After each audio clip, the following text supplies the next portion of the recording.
Arkadaşlar hazırım.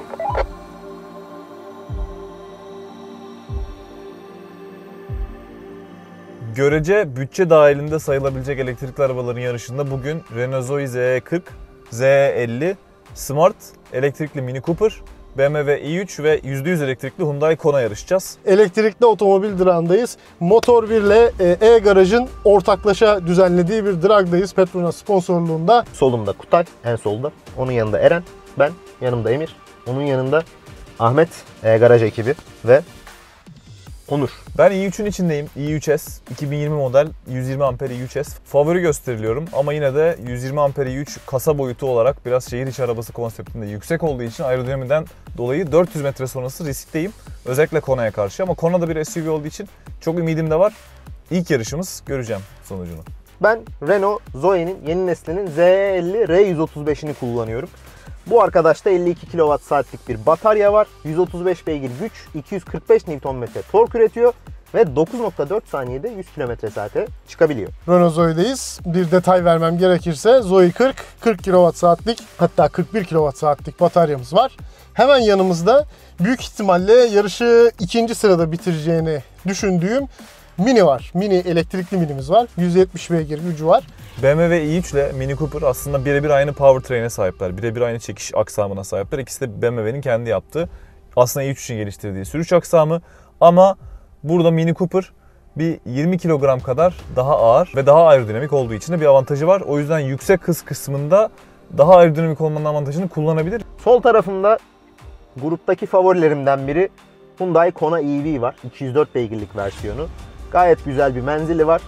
400 küsür kilometre civarında ki Tesla'lara yakındır bu da. Dediğim gibi 204 beygir, 395 Nm ama 1.8 ton. 0-100'ü 7.6 saniye. Ve azami süratte 167 yazmasına rağmen kaynaklarda arkadaşımız 180 gördüğünü söylüyor. Onun solunda şeyimiz var. Ara kedisi var. Smart. O da bunun kadar güçlü ama bayağı daha hafif. Bu daha aerodinamiktir büyük ihtimalle ama çok hafif Smart. Bakalım ne olacak? Bir de arkadan itişti Smart, biliyorsunuz. Bu önden çekiş. Bakalım ne olacak yarış sonucumuz? Oldukça değerleri birbirine yakın arabalar var. Hem ilk seviyede Mini Cooper, BMW i3 ve Kona olsun. Hem de eski Zoe, yeni Zoe ve Smart olsun. 400 metreden ziyade 1000 metre ilgimi çekiyor. Sürprizler yapabilir. Birinci büyük ihtimalle Kona olur ama bakalım, yine de belli olmaz. Belki çok iyi kalkarım. Üçüncü falan olurum. Reaksiyonlarıma güveniyorum. Belki erken kalkarız biraz. Ama yani maksimum hıza bakıyor iş. Benim maksimum hızım yanımdaki 3 araçtan zayıf. O yüzden ben kendime biraz Verstappen diyorum. Ön gruptan yavaş, arka gruptan hızlı, yalnız bir yarış geçireceğim. Ama bakarsınız kalkışta bir sürpriz yaparız. O zaman geçelim. Ben sonuncu mu olacağım, sondan ikinci mi olacağım, onu merak ediyorum açıkçası. Elektrikli araçta launch kontrolde nasıl yapılır hiçbir fikrim yok. Sadece sol ayağım frende. Gazı sıkıyorum, bak gitmeye çalışıyorum. Torku kes. Elektrikli drag'de arkadaşlar, elektrikli kalkışta ne kadar hızlı kalkmak istiyorsanız o kadar hızlı invertöre akım vermeniz lazım. Ve dolayısıyla bunun için de akım pedalını, yani eski adıyla gaz pedalını ne kadar hızlı açarsanız o kadar hızlı akım gidecektir. Dolayısıyla yapmamız gereken şey yavaş yavaş basmak değil, bayağı pedalı tokatlamak olacak. Drive aldık, bekliyoruz. Heyecan dorukta. Büyük bir heyecan var. Ses yok araçta ama büyük heyecan var.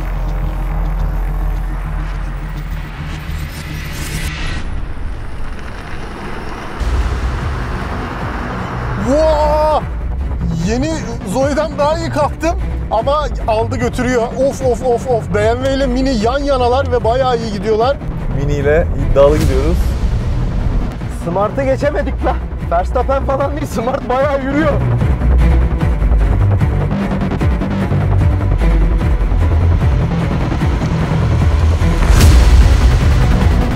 ...400'ü aldım. Ben sonuncuyum. Lastik patladı diyor ama patlamadı. 400 metreyi 120 ile geçtim yaklaşık olarak. Smart'ı 400'de ayırabildim. Top speed'e çıktım mı? Çıkmadım henüz. Çıktım 162 ile. Kona'ya bak sen. Vay anasını.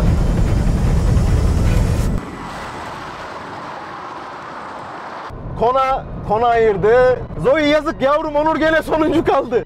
Oo, bayağı bir sonuncu oluyorum ya. Vay. Kona çok beklenmedik bir şekilde O ne top speed'miş ya. Nasıl yetişemedin oğlum? Bir anda geçtin ya. Vallahi çok rezil. Ama benim pilim daha tam şarjlı değil. Bak 138 kilometre menzil gösteriyor ondan.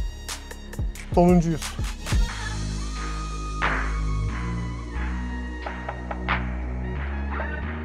Hadi yarışı geriye saralım ve ne olduğuna bakalım.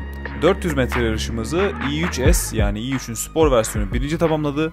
Hemen arkasından da Mini Cooper ki bu i3 ile aynı çekiş aksamını paylaşıyor.